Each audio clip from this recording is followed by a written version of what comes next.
You ask Tiger to solve. This deals with linear equations with one unknown.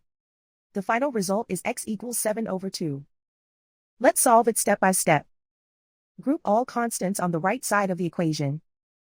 Subtract 6 from both sides. Simplify the arithmetic.